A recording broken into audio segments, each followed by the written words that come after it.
It has been said that God first made man. He thought better of it and made woman. When he got time, he created the horse, which has the courage and spirit of man and the beauty and grace of woman. The horse is the greatest athlete that I can think of. It's such a highly tuned animal, and it's so magnificent, so majestic. If you ask me what I love more, golf or horses, it's a very hard choice. They've both been my great friend in life.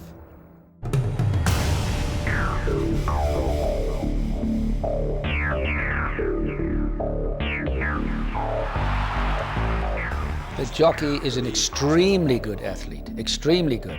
I would certainly see jockeys as elite athletes because of the physical demands that 2 or 3 minutes of racing exposes the human body to. I think people forget how strong a horse is, and to control that horse requires enormous strength. But not just the strength, it's also the ability to know what to do and to have the tactical awareness, where you have to control another animal and also be aware of what everyone else is doing. Two up-and-coming young South African jockeys, both just 24 years of age, are Gavin Larina and Muzi Yeni. I love it. I really, really love it. You know, from a young child, I've always wanted to be a jockey. I'm very fortunate. I love what I do. The technicality of how you rise, how you structure. I enjoy working with the horse, especially in a race. If you can get a firm understanding how he wants to run the race, and if you two can click. The thing I love most is winning, and I mean, nothing can beat winning. When you pass that line first, whether it's a maiden plate or winning the Gold Cup on Aslan, it's just passing the finishing line first. That's the thrill for me. But there's another component that perhaps has been overlooked, and that is that when a runner goes to the start of a race, he or she knows that this is a race over a mile or 100 miles. Now the horse actually doesn't know what distance it's going to race, and the only key it can get must be coming from the jockey. So the very best jockeys are able in some way to give that information to the horse as the horse is racing. Unlike most sport, the jockey has this additional problem that they have to keep themselves very light, but they must be very strong. And that requires another level of commitment as well. I think it's very stressful. I don't think most people realize, especially when you are traveling quite a lot, it takes a lot out of you. But being a jockey is a different skill, obviously, to other sports. Normally I race about 4 or 5 times a week. I think that's enough to keep me in shape, and I ride a lot of work if I'm not racing. Obviously I gotta also watch what I eat. Mentally, to be a professional, you gotta set goals, you gotta live to a certain standard and stay focused. Controlling a horse and contracting your muscles for 2 to 3 minutes is hard work. So it's repetitive, high-intensity bouts of exercise, which will cause fatigue. So they have to be strong enough and physically fit enough to race the 9th race with the same physical strength that they started at the first race. Staying fit for race riding, look, there's nothing like to be racing fit. You can ride 20, 30 horses a morning in work. You can run 10 kilometers a day. You can swim 100 laps. There's no fitness like race riding. And I run, if I have to, on race days on the treadmill to take off a bit of weight. I enjoy swimming laps to get my aerobics going, but there's nothing like race riding. But when you get out into a race, there are huge psychological demands because of the fact that you're dealing with a large, robust animal that is very powerful, and you're in close quarters with other people, and you've got to plan ahead for what is happening, and you've got to be thinking all the time and not be intimidated by what's going on.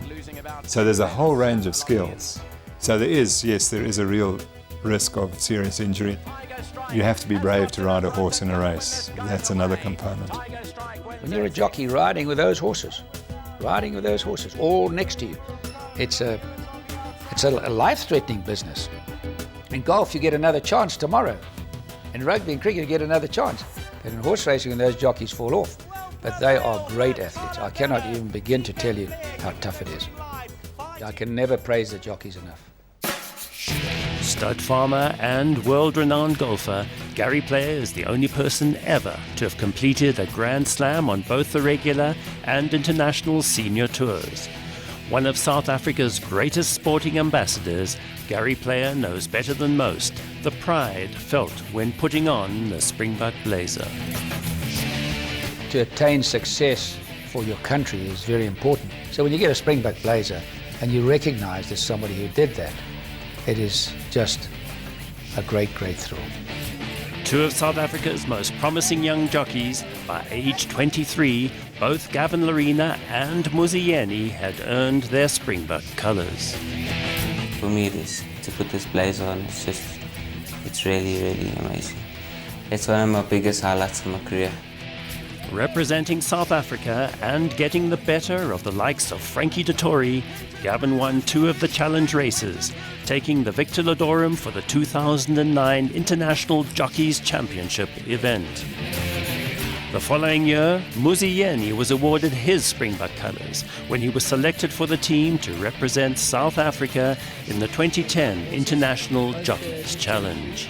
Being a Springbok is a great achievement, especially being so young, and to be elected to be part of the best senior athletes of my time, and it just I was very fortunate to be part of it. It's just something that I was very proud of to achieve. For Muzi, it was a truly memorable event as he took the Victor Ladorum for the Highveld leg of this international tournament. All great athletes have a psychological advantage in some way. They understand themselves better than anyone else, and they're able to control their emotions and motivate themselves better than the rest of the athletes that they compete against. Look, it's always stressful. It's just how you handle your stress, and I just like to take one step back, put myself in a little bubble and keep to myself, and just try to think the race over and what things could happen in the race, or what I'd like to do in the race, and where I'm going to be in the races, so that the time of the race, I've already run the race in my head. I just got to go out there and do it. And I would guess that the best jockeys have the capacity to see the race happen before it actually happens, so that they know, either because of their experience with different jockeys and different horses, they can see the way the race will develop even before it happens. And in all sports, that's critical. The great athletes see what happens before it happens, and they know where they must be before it happens. In 1988, Barty Lisha, at age 24, became the first South African jockey to go abroad for a season and take an international title. Dethroning the legendary Tony Cruz, Barty Lisha took the Hong Kong Jockey Championship for the 1988 season. Since then, many other South Africans have followed. Dougie White, back in South Africa for the Durban July Handicap, has taken the Hong Kong Jockey Championship title for the past 11 successive years. When our jockeys excel, like they do in Hong Kong, this is a big industry in Hong Kong, and they see this. They say, well, South Africa, can you believe this? A small country like South Africa is producing all these great champions? We got to go and visit that country. So the horse industry as such is bringing in a lot of tourists to this country, and that to me is a very significant thing.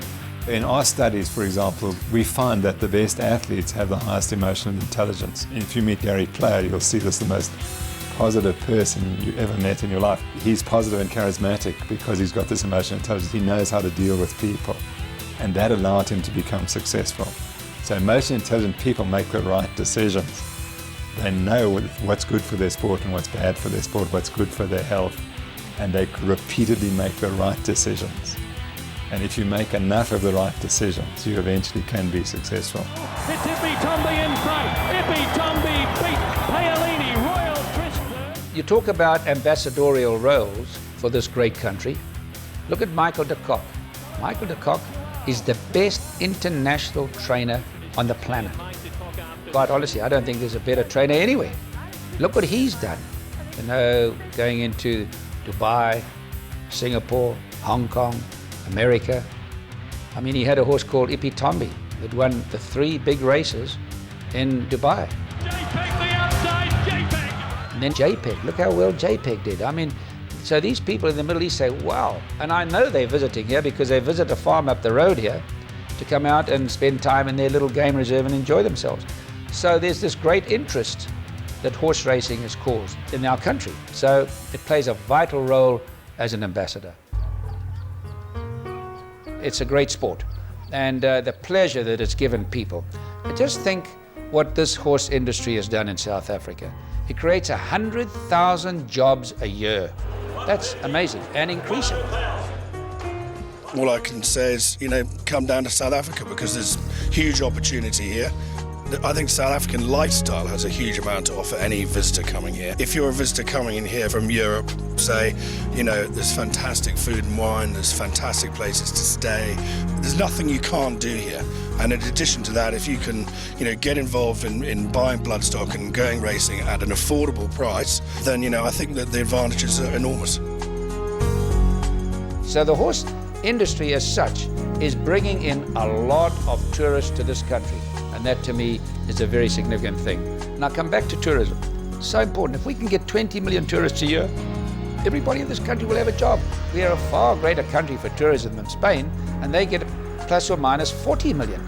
So here we have the greatest piece of real estate in the world, the best beaches, the best game reserves, all the minerals, the great climate, the great people, the great farmers. Our infrastructure really is magnificent. My great dream would be when this great country, South Africa, could have 20 million tourists.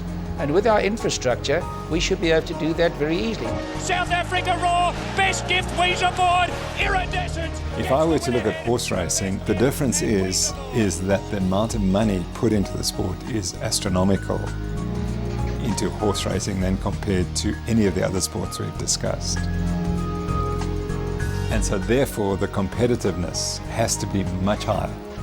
For example, these very expensive races in Dubai and so on, where that's the acme of competition. You can imagine that to get there and to compete, you would have to be one of the top jockeys in the world, because otherwise people wouldn't invest that amount of money in you. So I have no question that a jockey who earns international status is at least the same level as any other international sportsman in this country, because that has to be the nature of the competition. The jockey, elite athlete equal to any Springbok sportsman or woman. Horse racing's contribution to job creation and the economy, generating tourism to South Africa. South African horses, trainers, owners and jockeys taking on the world and flying the South African flag to victory. These are just some of many inspiring sporting characteristics to be featured in the 13-part series In the Company of Champions, a television series designed to put the sport of horse racing up there where it belongs, alongside rugby, cricket, soccer, golf and other household sporting passions. When South Africans think of Victor Matfield, John Smit, Ernie Els, Gary Player, Caster Semenya or Jacques Callis, they will in the same stream of consciousness think of Barty Leisha, Dougie White, Ippy Tomby, Kevin Shea, Iridescence, Mike de Kock, Anton Marcus and Anthony Delpeche, in the company of their many other sporting colleagues. In the Company of Champions, highlighting the sport and athletic side of horse racing to grow the appreciation of the sport of horse racing beyond the existing thoroughbred arena into the consciousness of the general mass sports fan base across South Africa.